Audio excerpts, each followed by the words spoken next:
Baras! Baras Rizal! Baras! Magigay tayo lahat! Magingay para kayo! Raffian nga pala para sa di pa kilala. Yo, what's up? What's good? What's poppin'? Mga pala si Raffian at andito na naman kayo sa aking YouTube fucking channel. Yeah.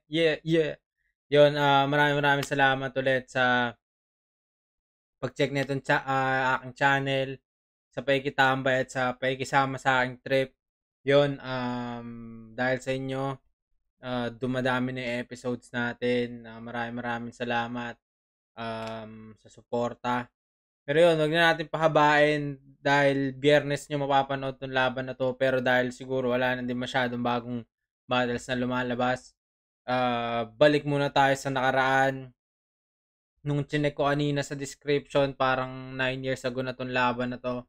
Isa sa mga masabi ko na pinaka underrated na laban sa flip top.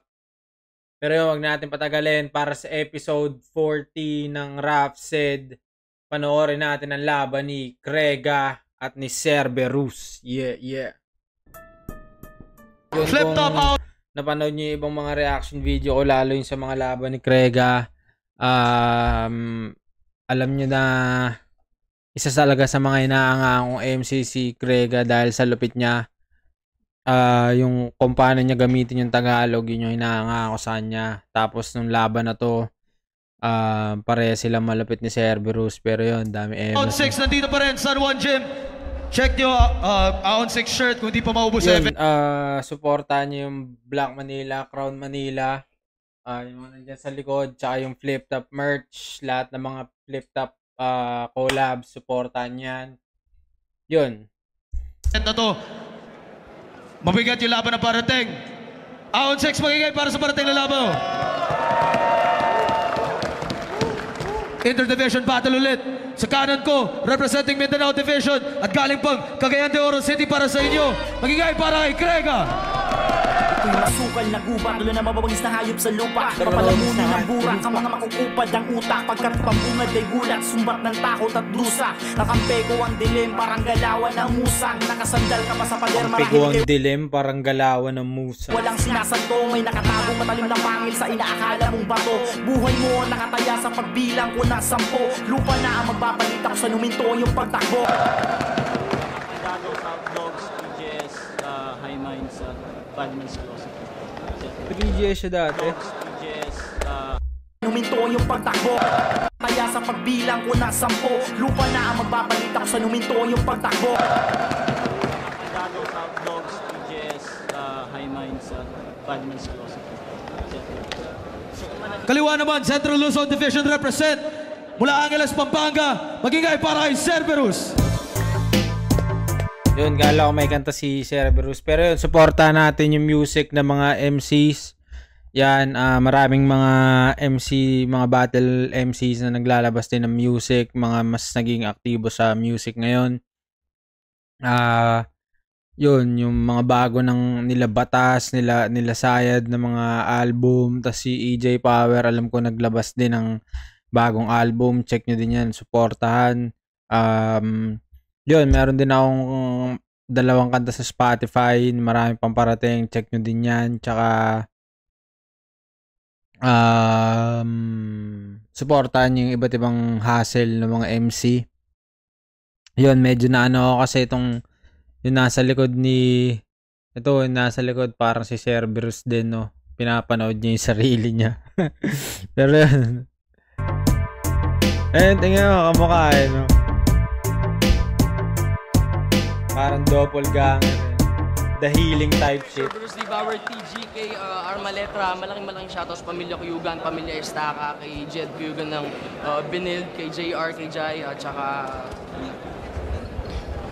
Feeling ko sobrang bigat ang laban na to. Gregs, tawag. Sino na? Tig 2 minuto dapat. Nanalo si Krega ng coin toss, pinili niya mauna si Cerberus. Tig 2 minuto, pakinggan natin ng Bana at Cerberus.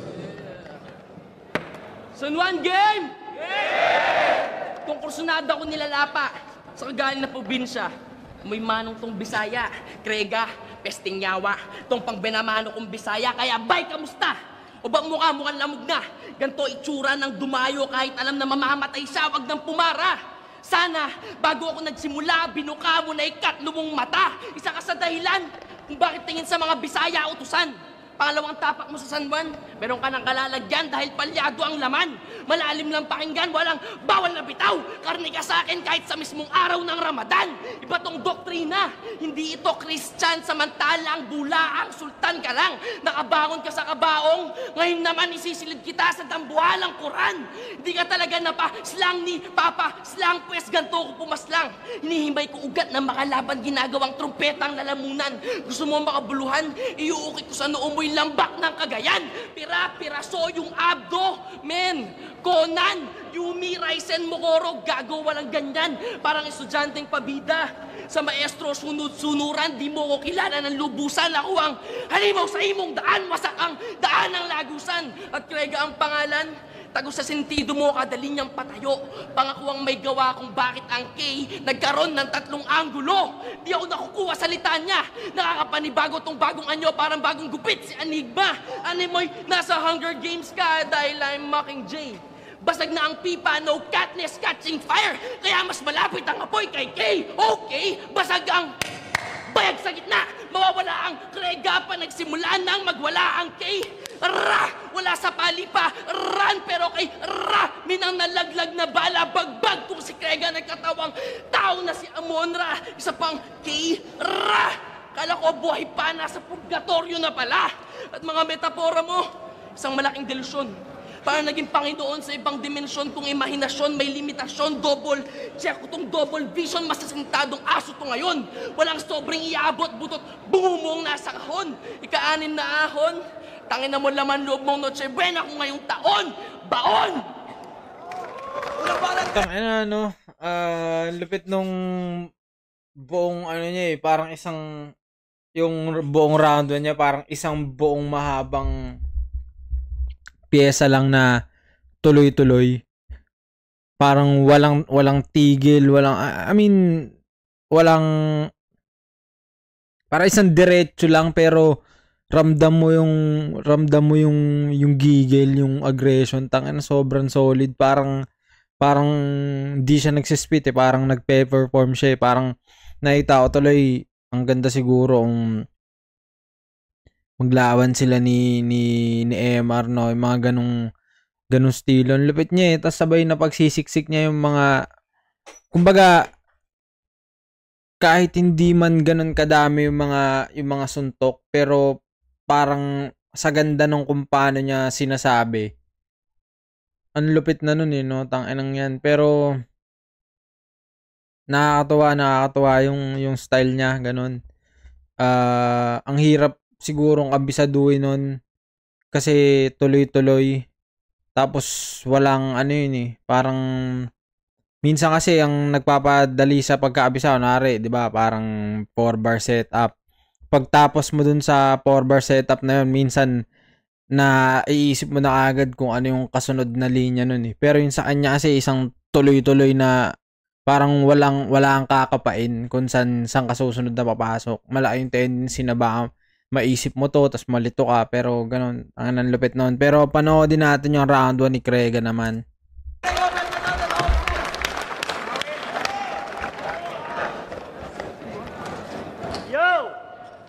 Yo!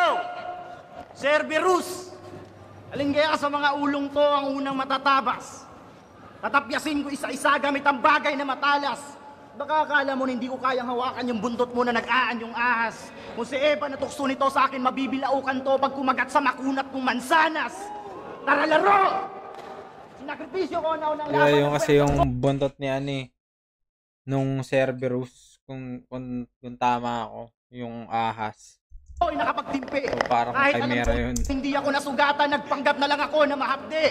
Oo, sa utak, tipaklong ako'y banayad. Sa'yo makikipagbuntalan ako ng binte. Sa intabladong to, kung saan ka nakasayad, ito'y tadtaran ng karne. Eh sige, papasok ako sa loob ng iyong utak. Simbilis ng lunas, pantarak pang nakagat ng aso ang aking isinulat. Takbo, takbo, di naman ako kinikilabutan. Di ka rin kinakatakutan. Pag biningger ka ng aborsyonista, yun ang paglaglag sa sinapupunan. Isa, dalawa, tatlo, kaya kong putulin ang iyong mga ulo. Sinong harang sa sagasaan parang nagwawalang Montero ang kambyo. Walang kawala. Diba, parang ngayon na yung simula nung Cerberus nung kalaluni yung si Ronelli, si Abra, yung parang yung parang nalaglag sa sinapupunan. Isa, dalawa, tatlo. Tas yung panahon na uso yung issue nun sa Montero. Dalawa, tatlo, kaya kong putulin ang iyong mga ulo. Sinong harang sa sagasaan parang nagwawalang Montero ang kambyo. Walang kawala. Walang kawala. Di ko pa kakawalan. Lumasangsang na alamang na natangkang pumalaman sa isang mainit na kalan. Teka lang, meron ka bang twisterong nalunok? Tanong ng inggiterong napagot. Ilang libo rin daw ang nakantot, sumagot naman yung feelingerong nayamot. Paghawa ka, Mike, nagiging Pepe Smith, ng Juan de la Cruz, tapos tatanungin mo ako kung palong malalim di ko kayang maabot. Bratatatat, chik-chik, bang! Para sa akin, dahil siya nakakatakot. Tatad-tad-tarin ko na pala mga nakaharang sabay-sabay na granada sa mga bunga ngayon ng mga surit na mga pasabog. Utak ko'y ginawa upang gumawa ng mga pasabog parang si Bin Laden. Pag ako nagsalita, lahat ng mga to'y napapayuko ko. Tila paroan ng Ehipto, Tutankhamen. Kaya huwag kang umastang halimaw, isang mabangis na aso, sa kalang sisiw sa akin. Sobrang pagsusunog ko na kilay para masay ko ang rap na pagkakamala na akong sisikjakin. Isang ulo bagsak, idiniin ko ang nakatangan nitong lanseta. Sa letra ng mga Griego, nakadikit sa salitang aso ang Alpha Sigma Omega. Ngayon ay papalitan ko na ng Indica, Ayesha at Isla. Lirikal at literal kong ipinahiwatig sa'yo, Cerberus, na hindi ka na aso, kundi pusi ka lang ni Enigma.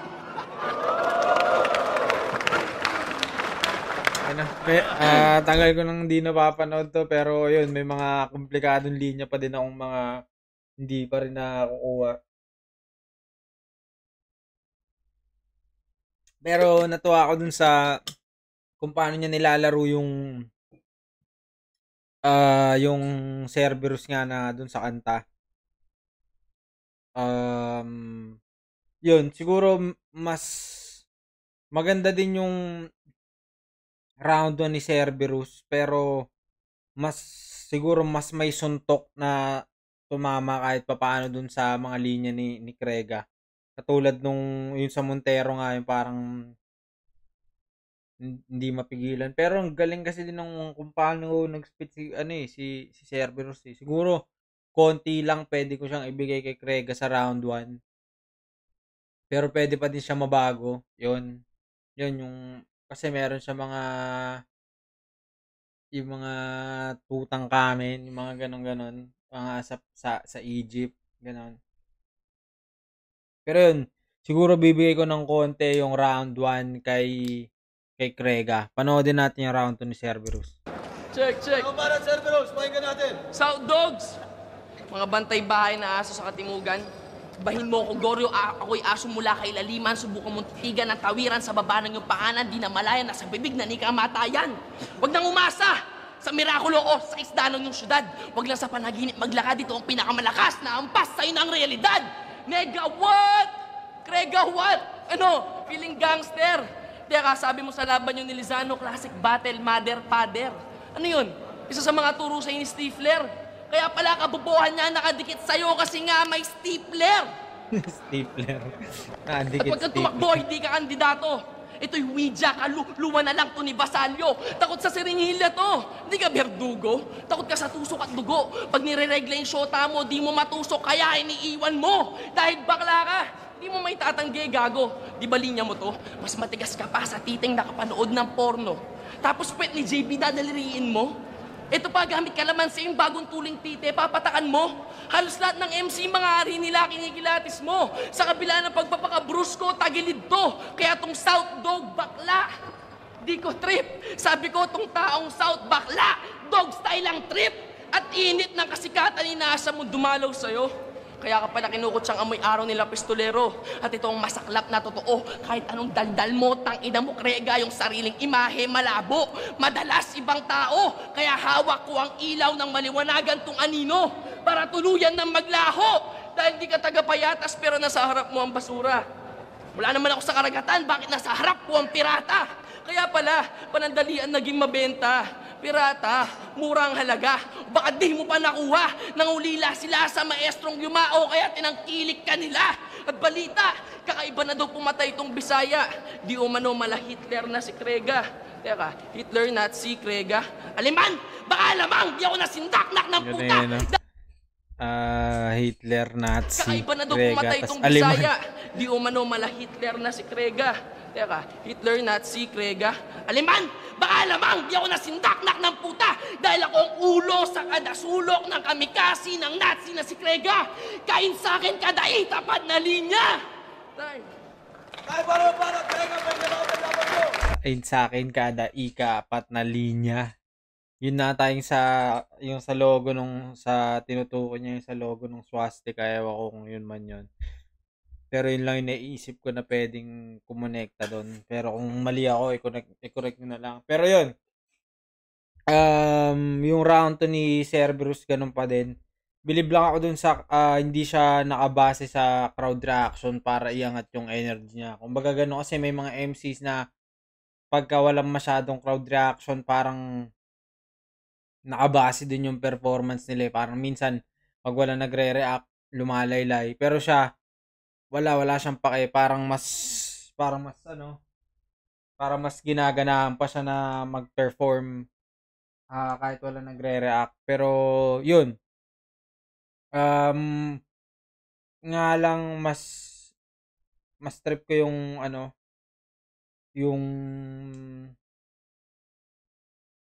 mas trip ko yung round 1 niya. Sa tingin ko, kung mas saangat lang ng konti, si Krega, madali niya makukuha yung round 2. Kahit nagustuhan ko yung parang, dahil sa parang pinipirata si Sak, kaya tinatangkilik si Krega, parang ganon. Okay yun. Pero, mas, tingnan natin yung round 2 ni Krega. Yeah. Yung laban mo kay Lanceta, may nabanggit kang between Bulalakaw Moon. Meron bang ganyan? Between Bulalakaw pwede, pero ikukonekta mo sa Moon? Ba't di mo nalang ginawang buwan para mas suwabe naman pakinggan? Doon ko natuklasan na si Cerberus, kulang pala sa buwan. Kaya ngayong ika-6 ng ahon, may dala akong 2 buwan para umiksakto sa iyong mental. Sa pisikal, ako'y blanco, ngunit may halong diablo ang spiritual. Cerberus, panapili mo pangalan, yung utak mo masyado na atas septikal. Noong nakaraan, napuruhan ka nung Lanceta, magpasalamat ka, andun ka sa sarili mong lugar. Sige, papasok ulit ako sa loob ng iyong utak. Kapag Bisaya ang iyong kausap, dahil pa ang banahaw, kasi mga bala makikipagligawan sa iyo sa gitna ng gubat. Kaya kung dikdikin ng mga dikit. Banahaw, mga bala makikipagligawan sa iyo sa gitna ng gubat. Tanganang yan. Lupit no? Pwedeng naliligaw ka sa gubat o pwedeng hinahabol ka ng mga bala dun sa putang anang yan. Sulat ng doktor at naging babasain para magsilbing gitna ng gubat. Kaya kung dikdikin ng mga dikit-dikit na sulat ng doktor at naging babasain para magsilbing grasa sa mga kinakalawan yung motor at yung hawak mong tinidor na mula kay Poseidon at Shiva na kaya lumamon ng isla ay may nakakasana para numipensa tila malalaking barkong pandigman ang China at pasensya na. Payuyukuin ko ang pinakamatangkad sa 5 daliri mo para humawak ng tako si Django pa kumpugan ng 2 bato lumikha ng apoy yung natipeso ko ng panahon ng palyulitiko. Dalawang bato lumikha ng apoy yung natipeso ko ng 5 daliri. Yeah, parang papaloorin ko pinakamatangkad sa 5 daliri ko. Kasabay kinonekta niya dun sa kay Django. Tas biglang magiging bilyar tas umpugan ng mga bato yun ng panahon ng Paleolitiko. Tanginang yan. Lalaking barkong pandigman ang China at pasensya na. Payuyukuin ko ang pinakamatangkad sa 5 daliri mo para humawak ng tako si Django pa kumpugan ng 2 bato lumikha ng apoy yung natipeso ko ng panahon ng Paleolitiko. Maganda kung di siya nabubulol Buti dun sa part na yun, di siya nabulol Ang pinakamatangkad sa 5 daliri mo para humawak ng tako si Django pa kumpugan ng 2 bato lumikha ng apoy yung natipeso ko ng panahon ng Paleolitiko. Kumpugan ng 2 bato, lumikha ng apoy yung definisyon ko ng Paleolitiko. Hindi mo ba alam na isa ka na rin sa mga larawan ng mga multong matagal nang hindi na nagparamdam? Anong panama ng mga sinugo mong itim na langgam, kususukahan gula ng mga puting alakdan? Matatamaan sa sukahan. Multong matagal nang hindi na nagparamdam. Anong panama ng mga sinugo mong itim na langgam, kususukahan gula ng mga puting alakdan? Matatamaan sa nagbabagang pulbura mula sa bala ng shotgun. Tinangay ng hangin ng mga bangkay na nararapat ko lang maapakan. Sabog bawat asong kumahol. Durog, bundot as, may butol. Di mo na kailangan pag gumamit ng palapigo at asarol. Kaharap mo na ngayon ang sariling ataol. Kaya bakit mo pa pupunasan ng mga muta sa mata na nakabara? Anong silbi na panghihilamos? Kung isa ka na rin sa mga patay na isdang sumasabay sa agos. Lumagpas na ako sa magiging class S. Kaya tawag dito, mas pa sa S. Pero pwede nyo rin akong tawagin mas pa sa S. Pero pwede nyo rin akong tawagin Pabebe. Pabebe Clan Chemical Ali. Mas mabangis.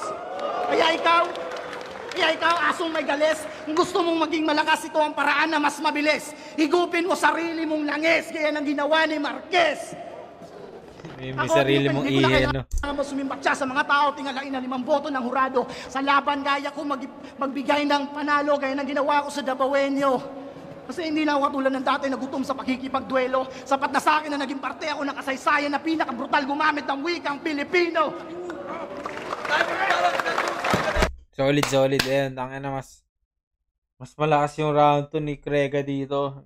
Yung ganun pa rin, yung parang unti-unti niyang hinihima yung kantang Cerberus tungkol para kay Cerberus, ganun. Yun lalo natripan ko yung parang papaluhurin ko yung pinakamatangkad sa 5 daliri mo tas sabay yung kay Django. Solid yun. Tapos ano ba? Yun yung ang angas lang din nung anong silbi ng mga isinaboy mong itim na langgam kung susukahan ko lang ng mga puting alakdan. Solid yun, tangina. Ang galing. Pero yun, mas malakas yung round 2 ni Krega. Kaya yung round 2, bibigay ko pa rin sa kanya. Panoorin natin yung round 3 ni Cerberus. Batang kandado, tangina patawa. Nakakulong sa kamangmangan, di makawala. Dito babala. Ito'y dura sa mukha. Sana inalam mo kung may puso o wala, asong lobo. Laban sa paminsalang asong nagwawala. Kinonsensya ko na konsensya ko, tuluyan lang nawala. Baliwara itong kinandadong bata pagkat niya nangatakotan ni Kala. Kaya imbis na magdasal, bangong baliwara itong kinandadong bata pagkat niya nangatakotan ni Kala. Kaya imbis na magdasal... Baliwala na itong kinandadong bata ang inangatakotan ni Kala. Lupit. Putang ina nawala. Yo, what the fuck? Come on, bro. Almost done. Yeah. Baliwara itong kinandadong bata pagkat niya nangatakotan ni Kala. Kaya imbis na magdasal, bangong pisal. Liig ni Eugene, baliwala yung sakal mong spiritual. Mawawalan ka ng lakas na pansakal, pisikal o spiritual. Pagbalit, tagnan sakal. At wala akong pake sa nanay ng nanay mo. Kaya palang pangi mo, standang soreng lola mo. O, Cerebro ko, Escobar. Yung Pablo at El Chapo, pinagalo. Kunwaring malalim pero di makapasok mga suntok. Pag ako tumutok, yung balat na dudulok, sablay na swero. Yung linya pumuputok. Taul ko tumatagos kahit ang tenga di mali. No, diba, putang anong yan. Solid yun. Yung linya pumuputok pag sumablay sa swero. Yes! Tung kanan, may chemical, ali, pero di nang dis. Tung kaliwa, o for Detroit, nang wawasak ng world peace. At tung laban, di lang basta pwedeng isang tabi. Dahil madami nag-abang pa. Yun, parang umano sila dun sa Chemical Alley. Tapos kinonekta niya yun sa O4 Detroit. Detroit yun natin. Yun yung kay Artes Meta World Peace. Para ang pagtakbong presidente ni Duterte ay gusto mong magkapwesto ng tabi. Dahil madami nag-abang para ang pagtakbong presidente ni Duterte ay gusto mong magkapwesto dito sa liga. Dahil Moreno, tangina, kapos ka sa talinghaga, mas malala ka pa kay Alma. Kaya timbog tong lulong sa bato na mula sa oro. Kaya timbog tong lulong sa bato na mula sa oro. Dahil tong isa Rodrigo yung kabila Cayetano. Sa buhay mo ba ito ang pinakama sa limuot na yugto? Dahil sa plot mong nadampot ay kumot pang mortuaryo. Ulo mo gagawin kong panghunlapi sa dulo. Kaya wag na magtaka kung ang tagpo pabalik. Prince of Persia yung oras babalik. Wag kang sabik. Dito ang biyahe papunta, ito ang ruta pabalik. Wala kang ma-ihatid, kaya wala kang ma-dala pabalik. Balikan natin mga mali mo papunta, pero di mo may tatama pabalik. Ganto ko magbalik. Nakakita ka ng 4 na braso, pagkat sa kamao ka ni Goro humalik. 4 na braso sa kamao ni Goro ka humalik. Di ba yan? Bay! Kulang ka sa aral, bay, kaya sa silid ibabalik. Wala yun na yung sa Mortal Kombat. Alam niyo na yun. Guro, kaya itong class S, sa classes, babalik! Balik! Yun, solid. Mas nagustuhan ko yung round 3 ni Cerberus kumpara dun sa mga nauna niyang round. Kumbaga parang ito yung pinakamalakas niyang round. May mga, kahit ganun pa rin yung style niya ng pag-deliver, parang mas may mga lumulusot na linya eh. Parang yung dun sa yung kulang ka sa Tagalog, yung Moreno, tas Alma, di ba? Yung Alma Moreno, yung tumatakbo siya dati. Tapos yung pabalik, tas yung naging kay Goro sa kamao ka ni Goro malik. Ayun, lupit din nun. At sa pagkakataong to, sa round na to, may mga tumatama na siya na linya. I mean, nung mga una meron din naman, pero mas klaro lang dito. Kaya mapapansin nyo dun sa pagtanggap ng mga tao na mas may mga linya na siya na pumapasok. Pero yun, ito yung para sa akin pinakamalakas na round niya. Pero yun, painggan natin yung round 3 naman ni Krega. Yeah. Yo! Siya daw si Cerberus, ang tagabantay sa Lagusan. Kung sakaling may daraan na ipis, kung gaano kalaki ng katawan mo, singliit rin na sintido mong maladilis. O sa kabilang buhay, tinapos ka na ng taga-Kabanatuang Hercules, ayun mamamatay ka sa isang class S. At paano mo ako magagalusan sa mundo namin, tagapunas lang ng tamod sa akin yung amo mong si Hades? Cerberus, ano ka? Dumudura ka ng apoy na para bang chimera. Taglay ng liriko mo, ang talim ng pangil ni Impusa. At kung sisisid ako sa lalim mo, makikita ko si Charybdis at Scylla. Alam mo kung sino ka? Isa kang kawawang biktima ng mga nag-imbento ng mitolohiya, kaya ngayon makinig ka. Ito nang huling pagpasok ko sa loob ng iyong utak. Kusang bubukas ang isang higanteng pintuan kahit di ko na itulak. Di ko masikmura ang mga itsura ng mga bangkay na naliligo sa sarili nila suka. Tila na aninag nila ang init ng isang bituin na bumaba dito sa lupa. Libo-libo nakakalula, nagkalat-marang basura. Dinuduraan ko muna bago mailibing sa lupa. Primitibong lirisismo. Primitibong lirisismo, pipilitin ko pa mampihitin kung kurtablumang kiliting pambaon, kaya duguan ka na bago mo pa ito makuha. Pilipinong sining at literatura, na ako po bumabakat ako sa balat gamit lanseta, hieroglipi ko pa ang pagkasulat. Sabay ng titig mong inipon ay hihigupin ko lang ang ipo-ipo pag nagawa mo na isuka. Kaya ba't ka magagalit?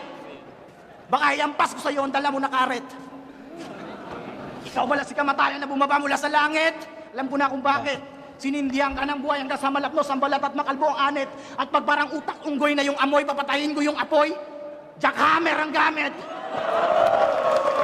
Di pala all jackhammer. Ano, Cerberus? Papasok pa ba ako sa loob ng iyong utak? Kung hinulma kong usok sa kakapuyat, baka si Kuya Kiko magkatopak. Kaya Hinulma ng usok, puyat, Kuya Kiko at ni Tupac. Diba? Para pag pinasok yung kanyang utak, si Kuya Kiko pa yung mula subukan pa si Kuya Kiko papasok pa ba ako sa loob ng iyong utak? Kung hinulma kong usok sa kakapuyat, baka si Kuya Kiko magkatopak. Kaya huwag mo na subukan pasukatin at unatin sa talampakan para makita nila lampas 20 ang taas. Pinagsarahan ka na ng kurtina, ibig sabihin tapos na ang palabas, kaya pasensya. Kung hindi ako sa iyo mismo nakasentro, isang ilusyon lang ang pangalan mong galing sa mitolohiya ng mga Griego. Isang halimaw na may buntot asa, 3 ulo ng mga aso, nakahandusay na sa inyong harapan. Ngayon sabihin niyo kung sino ang tunay na mga ngaso. Pero salamat na rin sa pagkakataon, simula ngayon, palitan mo na pangalan mo kasi wala naman talagang ganon. Pag sinabi kong patay na totoong Cerberus, tarantado, hindi lang ikaw yon. Hindi lang ikaw ang duguan dito, Carl. Pati na rin si Looney, Abra at si Ron.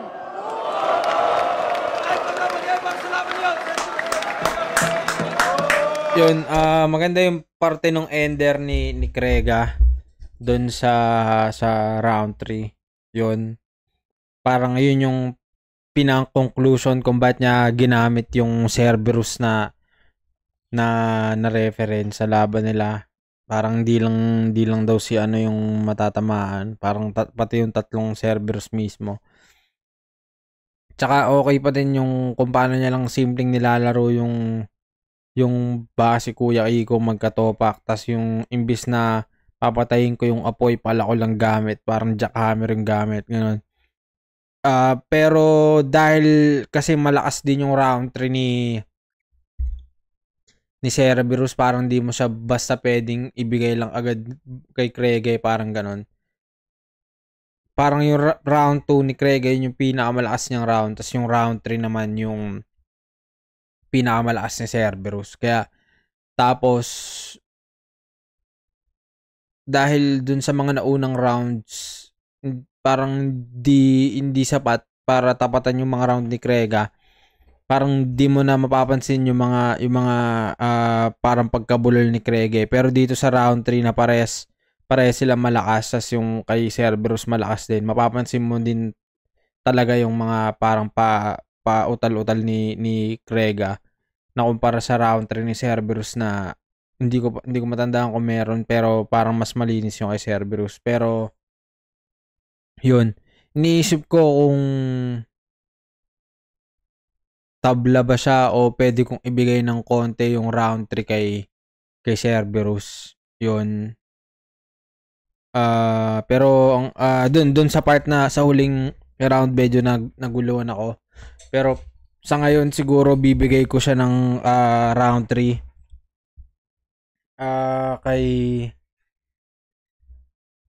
kasi pero nagustuhan ko din kasi yung yung kung paano nilaro ni Krega yung yung Kalakuya Kiko, ganun. Tsaka yung jackhammer, tsaka yung hindi lang ikaw yung natamaan, pati si Looney, Abra, Tron, tas yun, yung parang biktima ka lang ng mga mitolohiya ng Griego. Pero yun, siguro sa ngayon yung round 3 pwede ko siyang ibigay muna ng tabla.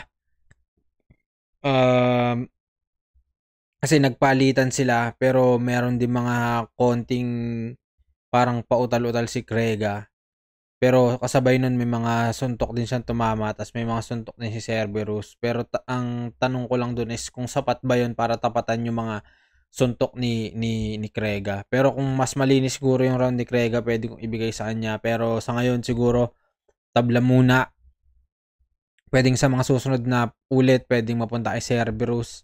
Sa mga susunod, pwede kay Krega. Pero yun, 2 rounds for Krega, tas isang round draw. Pero yun, solid na laban, isa sa mga classic na laban, underrated. Ibang-iba yung tunog, kumbaga, sa mga naririnig natin ngayon o sa mga naririnig natin dati. Mas mga komplikadong salita, ganun. Di ko alam. Ako kasi wala masyado alam sa mga technicalities ng mga, ang alam ko lang siguro mga multi, mga ganyan. Pero hindi ko alam kung paano i-explain yung mga style nila, parang ganun. Pero yun, solid, natuwa ako sa laban na to. Yun. Pero kung may mga trip pa kayong laban, i-comment nyo lang dyan sa baba. Check nyo din yung mga episodes natin, yung playlist natin na Raf Said, baka yung mga hinahanap nyo nandyan na. At yun, maraming salamat palagi sa inyo. Ako nga pala si Raf yan, at ito ang Raf Said. I'm out, bruh.